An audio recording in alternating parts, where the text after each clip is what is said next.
La chance à l'UTC déjà c'est de faire 2 stages. Donc si tu ne sais pas exactement ce que tu veux faire, tu as 2 stages pour vraiment choisir un peu 2 secteurs d'activité différents.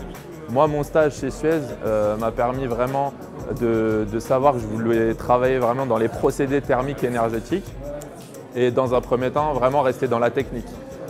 Pour vraiment, je pense, en tant qu'ingénieur, au début, c'est vraiment bien d'avoir une solide base technique et après, plus tard, peut-être dans mon projet professionnel, m'orienter dans des métiers plutôt en tant que chef de projet ou vraiment là où on est plus dans une logique de management. Et je pense que c'est mieux que ce soit 6 mois. Beaucoup d'écoles finalement le font en 3 mois.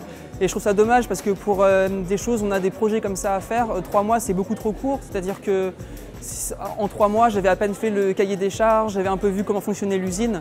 Donc finalement, 6 mois, c'est vraiment bon parce qu'on peut vraiment mener un projet en tout cas plus loin que ce qu'on peut le faire en 3 mois. Aussi 6 mois, ça permet d'avoir un rythme finalement d'un véritable ingénieur, c'est-à-dire d'arriver à l'heure au boulot, de repartir tard et puis d'avoir qu'un seul projet à faire tout au long. J'ai eu pas mal d'autonomie. J'ai pu gérer le projet, toutes les facettes du projet, donc ça va de la technique au contact avec des éventuels fabricants.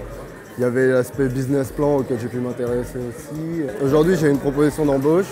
C'est pas sur ce projet-là parce que ça reste de la R&D, ils ne vont pas mettre un ingénieur dessus tout de suite.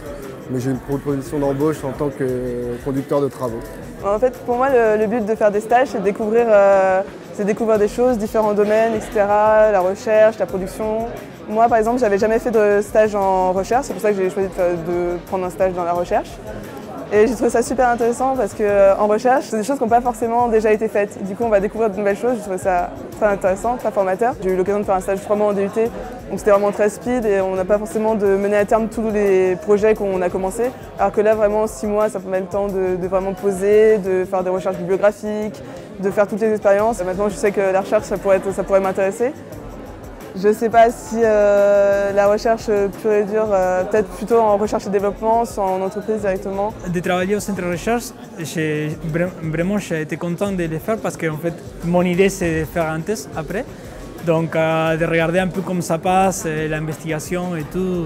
Et voilà, j'ai été vraiment content de le faire, en fait de regarder un peu les côtés pratiques de la théorie qu'on a étudiée pendant les cours. Un bon TN10, ça fait toujours un bon réseau, ça fait une bonne ligne sur le CV et ça fait une bonne expérience aussi.